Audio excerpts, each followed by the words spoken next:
Now at 9, the city of Caney, Kansas lifts its water restrictions after months of issues.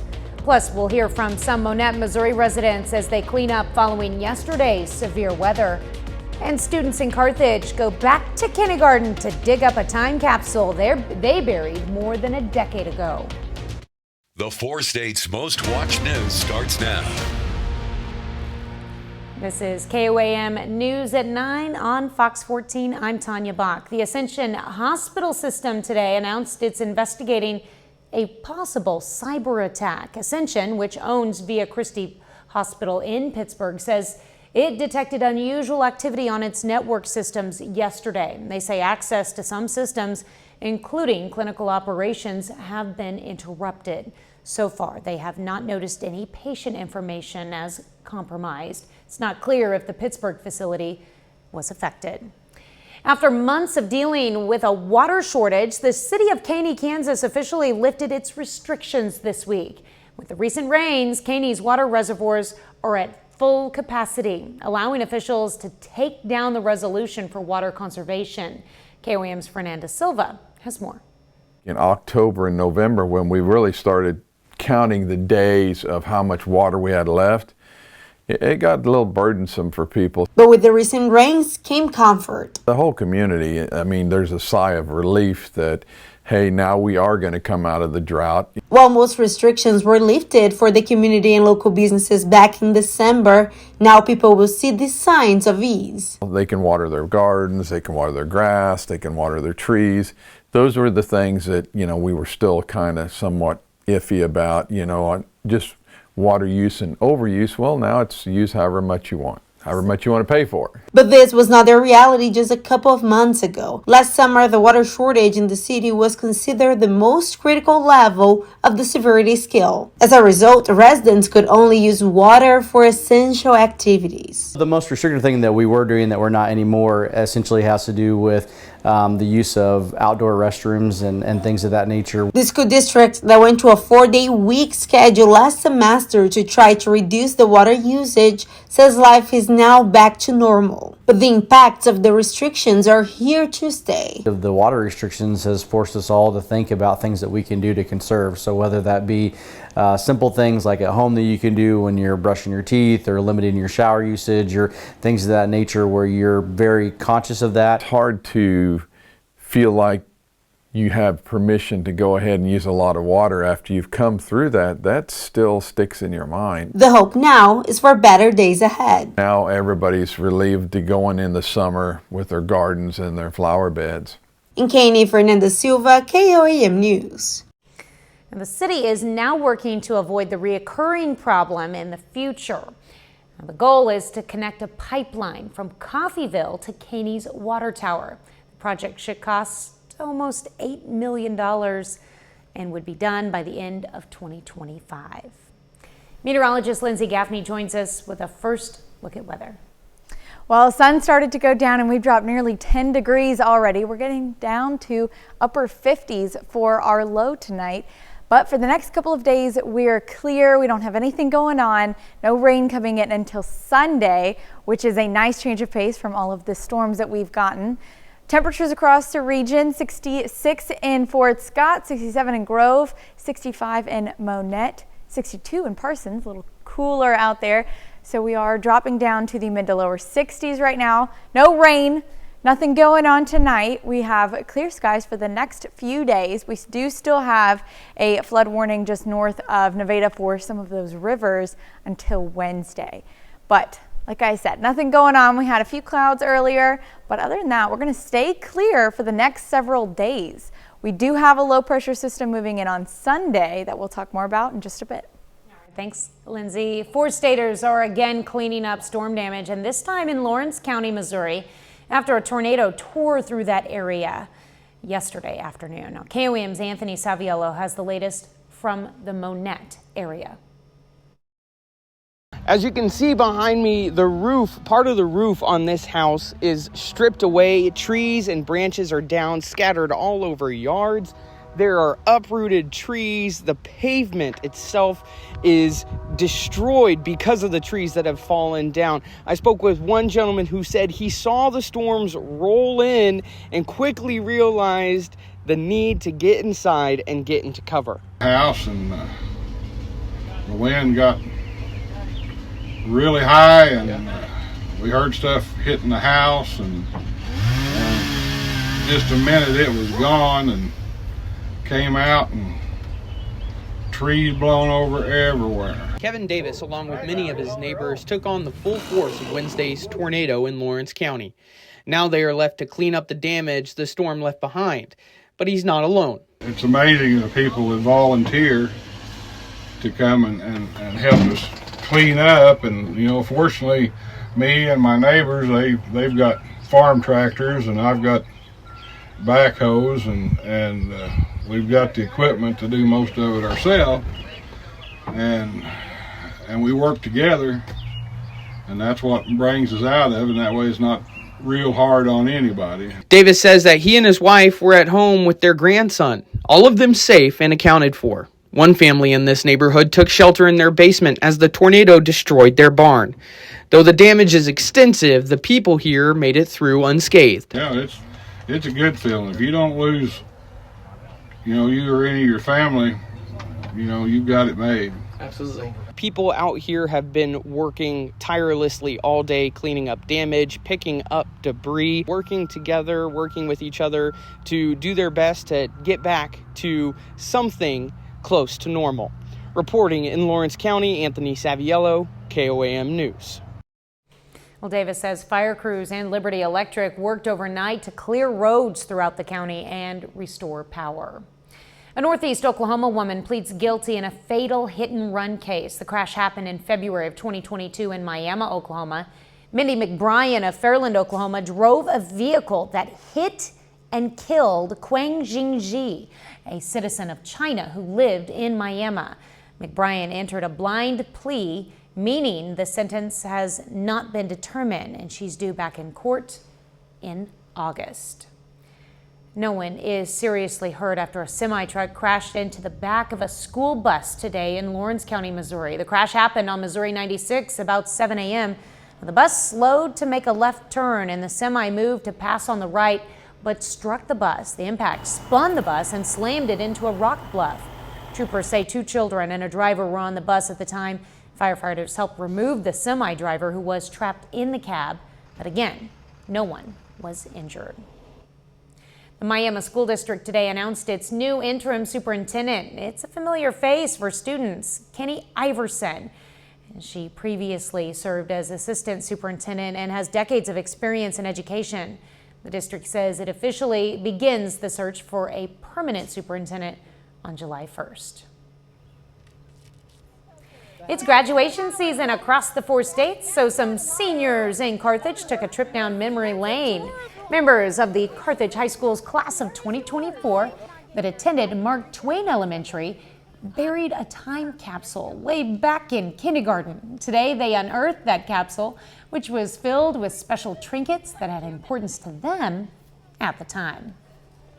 It was special to see the kids that we put our heart and our soul into when they came, and some of them couldn't write their names, they couldn't walk in line, they didn't know how to do anything, and seeing them graduate and just going into adulthood, knowing that sometime we're going to see their kids here probably. Current Mark Twain students and staff cheered the seniors on as they walked down the halls once again. Coming up, a crucial link to a debilitating disease discovered. A new medical discovery could help identify potential risk for developing early onset Alzheimer's. I'm Connor Hansen with more on this story coming up. Alzheimer's researchers have made a major breakthrough discovering how certain genes might cause the disease in older adults. Fox News correspondent Connor Hansen has more from New York. Originally thought to just be a risk factor for Alzheimer's, researchers now say a combination of 2 genes could be the underlying cause for patients with the disease. Experts say those with 2 copies of the ApoE4 gene develop the disease up to 10 years sooner than others. In the past, the gene was only studied in smaller groups, but the pattern has now been found in a group of 1,000. We can see that basically everybody with the two alleles of E4 eventually develop Alzheimer's pathology and eventually also develop symptoms of Alzheimer's disease. So that indicates that it is not just a risk factor, but that it's a strong predictor that these individuals would develop Alzheimer's pathology. A new study shows almost all people with the two genes show signs of early onset Alzheimer's when symptoms start by age 50, and about 15% of Alzheimer's patients carry the genes.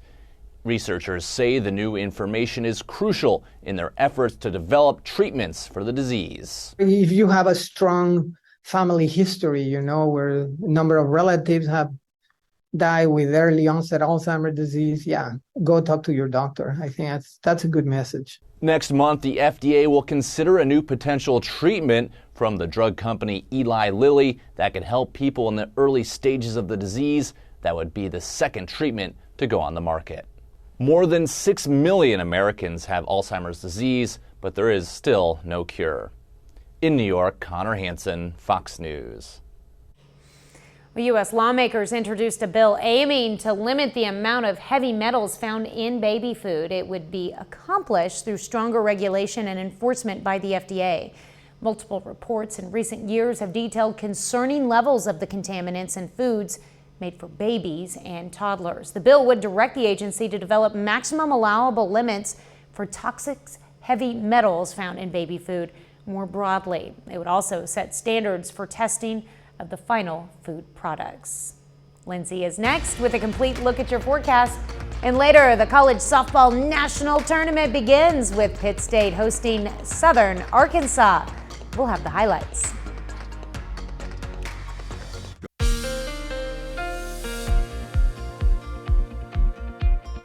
Well, today was a breath of fresh air with nice sunny skies out there. Let's take a look outside of downtown Joplin from the Cornell Arts and Entertainment Complex. Really gorgeous night. We have the sun, the moon, and the stars out tonight. We haven't seen that in a while. We've had a lot of rainfall the last few days, last few weeks actually. So our temperatures today right about average. 77 is our high, 50 as our low. So we're right about average for this time of year. And we've been pretty consistent about that as well. But we have had a lot of storms and a lot of severe weather. Unfortunately, this season we were expecting quite a bit more severe weather than we have seen previously the few years. But luckily tonight we're good and we don't see any more rain coming in until Sunday. So all weekend long, it's going to be really gorgeous. Planning your evening tonight, getting down to the mid to lower 50s for our low, but it's going to be clear all night long. And not to mention, with all the rain that we've gotten, our drought conditions have improved significantly. It used to be out in Independence, Montgomery County, there was a severe drought, but now most of the area out of a drought. But if you're on that Kansas-Oklahoma border or southwestern Missouri, we're more in a dry to moderate condition of drought. So we've improved quite a lot. We still have a few more rounds of rain coming through before the severe weather season is over. So maybe in the next couple of months, we may be completely out of a drought. Now, planning your day tomorrow, we're not going to be too warm, but we are getting up to the mid to lower 70s, which is going to be nice, sunny all day, not too hot. It'll be a really great day tomorrow. And we can thank the ridge. Now, I've talked about it before, a little ridge that forms over our area. It's a column of high pressure air and it brings in sinking air, so it gives us all those calmer temperatures, more mild temperatures, and less clouds, less severe weather. It's very calm when we have a ridge over our area. Now, usually it's only a day or two, but because we have a cutoff low out in the west, that's why we're seeing the ridge stay in our area for a few more days. So this is Saturday at noon, still that ridge in their area, and a cutoff low is cut off from the rest of the upper level flow. So it just kind of sits there. It's just going to rotate until it joins back up with the rest of the flow. So this is Sunday morning at about 2 a.m. and you can see it's completely joined back in with the upper level flow, and that's when we start to see it actually move towards our area. So this is noon, still a pretty decent day for Mother's Day, But moving into later that evening, 9 p.m., we start to have some rain move in, and then thunderstorms come in a little bit later after that into Monday. So nice few days. Mother's Day for most of the day, going to be pretty nice, and mild temperatures for the next several days as well. But we do have some showers and thunderstorm chances kicking back off Sunday night and for the rest of the week. All right, well, at least we're getting a little bit of a break. And Mother's Day will still be nice. Yes, and I need to get some mowing done this weekend. Oh yeah. A lot of it. Definitely. With all the rain we've gotten. All right, thanks, Lindsay. Well, coming up, cracking down on rewards program fraud. Federal regulators warn consumers using airline and credit card rewards programs of a possible bait and switch technique. I'm Mike Emanuel in Washington. I've got the details coming up. The U.S. Treasury Department is partnering with Wall Street to defend banks against hackers. The alliance, dubbed Project Fortress, includes protective measures such as what's being called a cyber hygiene tool. Banks can opt into this free feature, which will automatically scan their systems for vulnerabilities. More than 800 companies have already signed up. Federal regulators held a hearing today to analyze airline and credit card rewards programs. It comes after some consumers accused companies of using a bait and switch technique with their benefits. Fox News' Chief Washington correspondent Mike Emanuel has more. Airline and credit card rewards programs are a popular way to turn everyday purchases into getaways. But on Thursday, those deals were under scrutiny from federal regulators who say aggressive marketing tactics could be hurting consumers. Most of us have witnessed the advertising about airline-branded credit cards that make promises about frequent flyer mile sign-up bonuses, free round trips for you and your family, and other travel perks. A report from the Consumer Financial Protection Bureau finds the fine print of those deals often doesn't match the marketing. Consumers reported paying hefty annual fees to then find companies quickly devaluing their points by making it more difficult to redeem them or limiting redemption options. Officials also say more customers are going into credit card debt for choosing cards with higher annual percentage rates for the perks alone. Since these programs by design often can encourage a customer to not choose the product with the lowest price, we want to make sure we understand the impact that rewards programs have on competition and market behavior. Spirit Airlines Executive Vice President Matthew Klein says these programs can provide value when used fairly, but warns they limit competition for airlines entering new markets. Customers sort of get trapped. They're in cities, they're dominated by certain airlines, which means you have to fly those airlines in those cities. That then gets you into these loyalty programs. The Transportation Department says it launched a review of these rewards programs to determine if there are any unfair practices. In Washington, Mike Emanuel, Fox News. Up next, some Joplin residents take advantage of the calm weather for a chill bike ride. Some Joplin residents put rubber to road for a chill Thursday bike ride. Bearded Lady Roasters hosted the 5-mile journey, taking advantage of the calm weather. Attendees could get some coffee before biking with friends or making some new ones. As far as healthy lifestyles go, I mean, being active is always a good part of that. I think being active and finding joy in the thing that is making you active is important. And so for us, really getting people together out of a house, out of a dorm room, out of an office, and just out and about again in the fresh air is going to be important. So the ride went from Bearded Lady to Chaos Brewing Company. Well, 30 more minutes of news, weather, and sports is coming your way. Another clothing brand makes a wardrobe donation to Joplin's Lafayette House. Plus, Stormy Daniels continues her testimony in the criminal hush money trial of former President Donald Trump. You're watching the 4 states' most watched news. This is KOAM News at 9 on Fox 14. I'm Tanya Bach. Survivors of domestic abuse and sexual assault were given a boost of confidence today. Clients of the Lafayette House in Joplin got a chance to update their wardrobe. KOAM's Amber Jenkins has more. The Heart of the Cabbies Foundation Love Local event is updating the wardrobes of 40 clients from the Lafayette House in Joplin. More than 400 items of clothing for clients to choose from, free of charge. All of the items that the ladies will be taking home with them today are all from the Cabby line.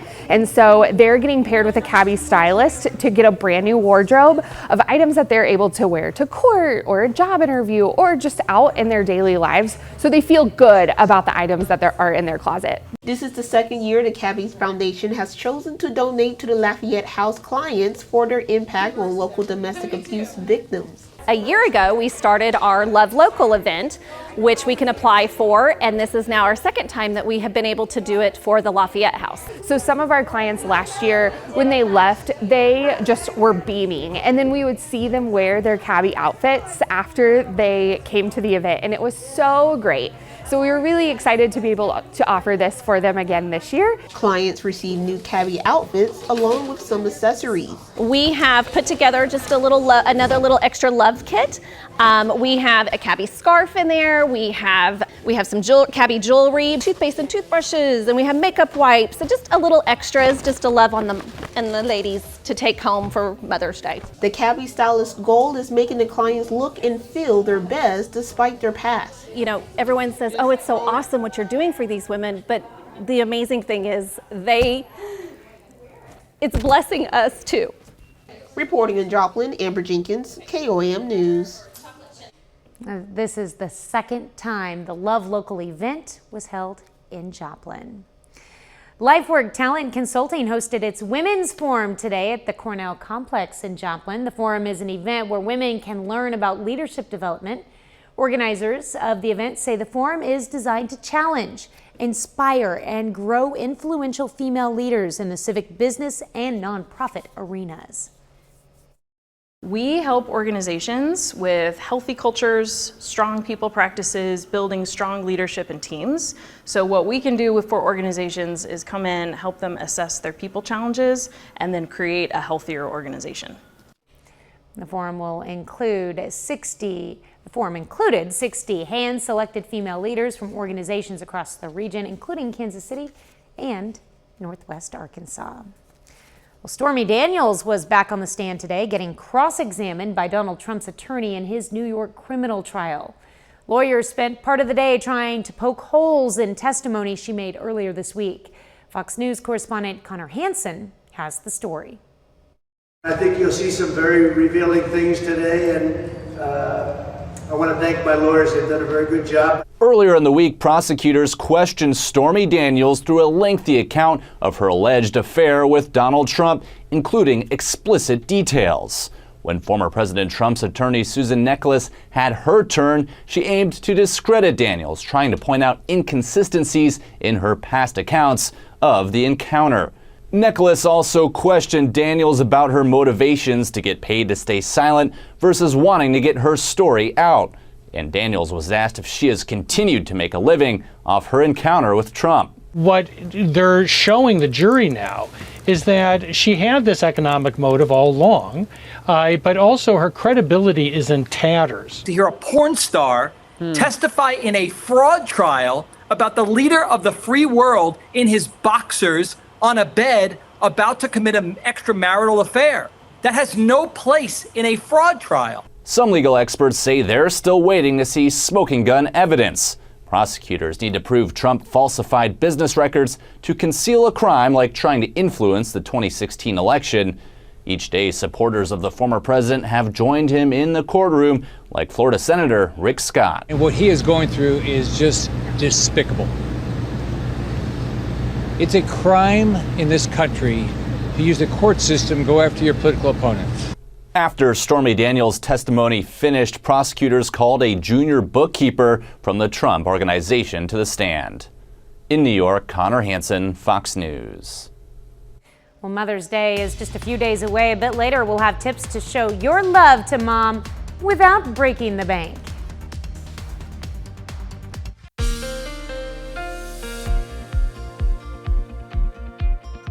Well, today was a really great day. We had a nice break from all of the storms that we've seen for the last several weeks. Taking a look outside right now, of downtown Joplin from the Cornell Arts and Entertainment Complex.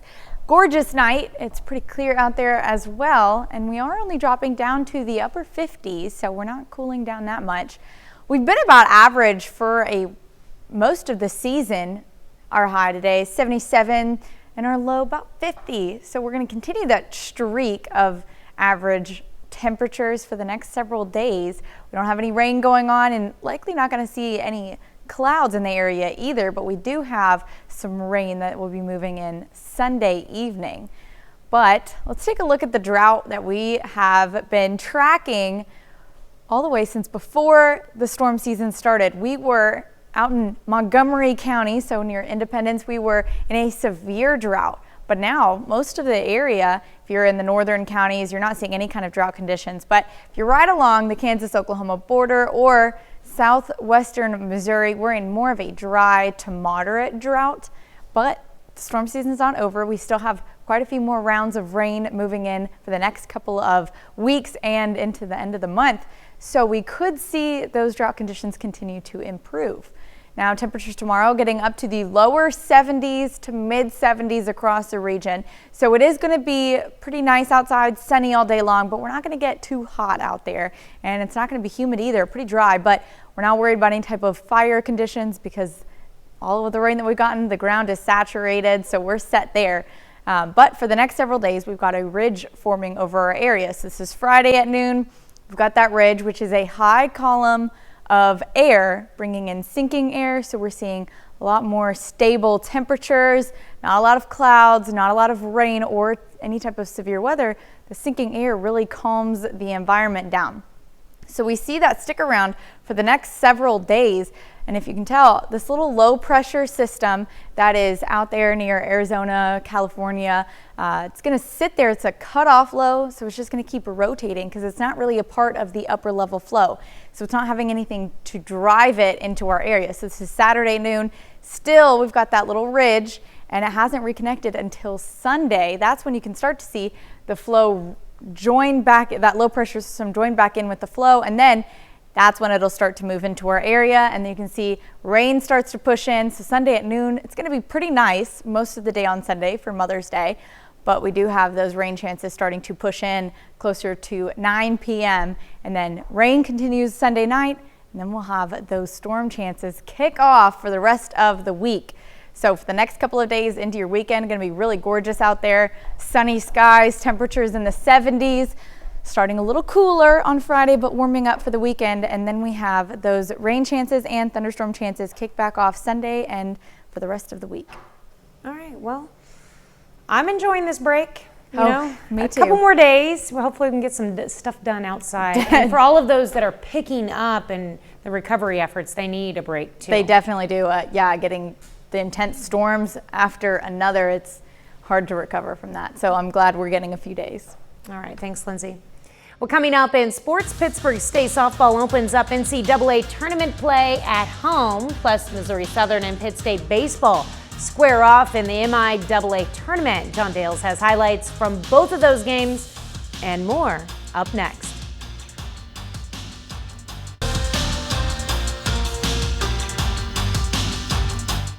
The NCAA Tournament Central Region begins this afternoon in Pittsburgh. The PSU softball complex is the host for the next 3 days. The Gorillas start tournament play at 2 this afternoon against Southern Arkansas. First game of the NCAA's Central Regional, top seeded Pittsburgh State at home against Southern Arkansas. Bottom of the third inning is where we pick it up, no score. Heather Arnett gets the first hit of the day for the Gorillas. She hustles into second. Later in the inning, Paxton Hayes rips a line drive into right field. A run comes in. PSU scores 3 in the third, jumps out to a 3-0 lead. Top of the sixth, it's now 3-2, 2 outs, and check this out, an error brings in another run for the Mule Riders. They tie it at 3. We stay tied, and in the bottom of the seventh, Arnett back at the plate. She chops one high, back to the pitcher. She's safe at first, representing the winning run. Next batter, Hannah Burnett. She lays down a bunt, trying to move along the runner, and she's safe at first base as well. Still nobody out, 2 runners on. Now Paxton Hayes comes up. She sends one back up the middle into center field. Arnett is going to score easily. That ends it. Final score 4-3. The Gorillas begin NCAA tournament play with a walk-off win. Next door at Al Ortolani Field, Missouri Southern faces its rival Pitt State in the MIAA tournament semifinals. Both starting pitchers cruising early on. Tanner Leslie throws the hitter's timing off to get the strikeout. Then on the hill for Southern, Cole Gaiman answers with a strikeout of his own. We go scoreless into the third inning. That's when Will Doherty hits this ball into the gap in right center field. Josh Holmes can't make the play. That allows 2 runners to come in to score. Doherty goes to third with a triple. Lions up 2-0.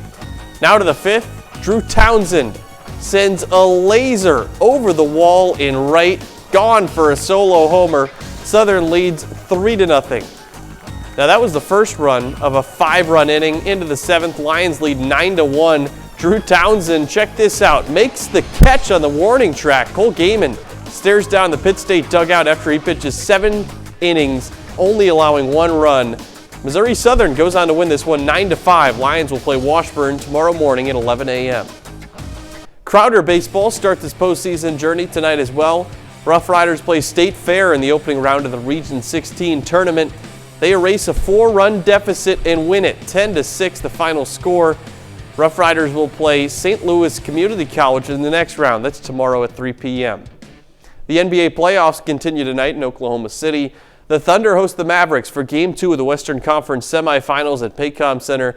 They're fresh off a 22-point win in Game 1 Tuesday night. Game 2 been much more of a challenge for the Thunder. We got 2 minutes to go until halftime. Dallas leads 59-56. Luka Doncic and PJ Washington for the Mavericks. They've combined for 37 first half points. The Mavericks have led this one by as many as 14. That's a look at sports. Back with more news after this. The countdown to Mother's Day is on, but as shoppers hunt for last-minute gifts and hurry to make restaurant reservations, not everyone is going to be spending big bucks. Fox News' Sean Langill takes a closer look at some ways you can show mom you care without breaking the bank. Mother's Day is a time to honor the mother figures in our lives and recognize the work they do. The celebration of Mother's Day goes back to the 1800s. But when money is tight, it can be hard to afford the perfect presents. Instead of pinching pennies, psychologists say there's a slew of frugal strategies that will make moms happy without wrecking your wallet. And it doesn't have to be flowers and gifts. It can be as simple as sending a quick text of thank you. A handwritten letter is a simple and inexpensive way to honor mom. Maybe help with the chores that day, an opportunity to sleep in for a change. These are simple things that cost families nothing. The National Retail Federation estimates Americans will spend less on Mother's Day compared to last year. Shoppers are expected to shell out $33.5 billion, down from last year's record of $35.7 billion. Rather than guessing if your mom will like the gift you bought her, psychologists say it's best to just ask them what they want. They also recommend moms be honest with their families about what they truly desire. Sometimes all moms want is a little quiet time, a little break from their everyday roles and responsibilities. But if there's something you particularly want, maybe your favorite food or breakfast in bed, I think it's okay to express that explicitly to your family. But while one of the hallmarks of motherhood is taking care of others, it's important moms take time to take care of themselves. Because we know just how much we have given to those around us and recognize how depleting that can be. Self-care is the way for moms to give back to ourselves. Sean Langill, Fox News. Well, coming up, we'll learn why some Illinois forestry employees donned cicada costumes and went viral. In Illinois, forestry employees are helping the public prepare for an impending invasion of cicadas by pretending to be cicadas. They strike comedy gold reenacting the life cycle of cicadas as they emerge from the soil, court, and lay eggs. Jeannie Moose has the buzz. It's the next best thing. You have the same block out of this, or are you gonna take a break? Okay.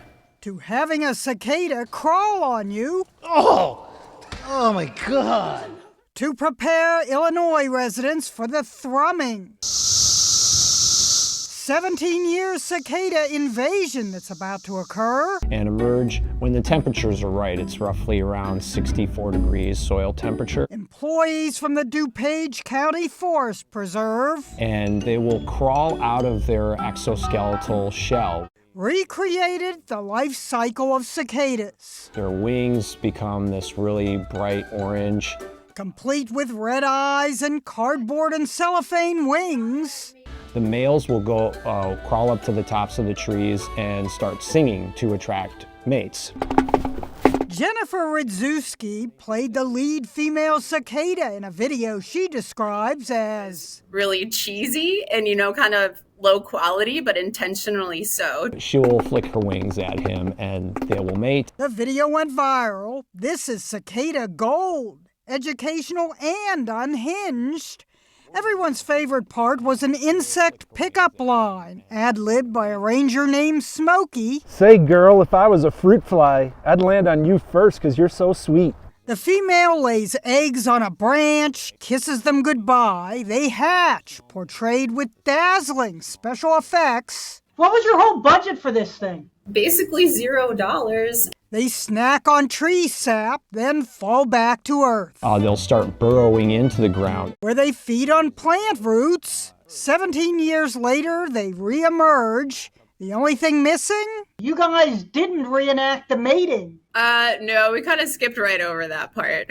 A cicada rom-com, minus the sexy parts.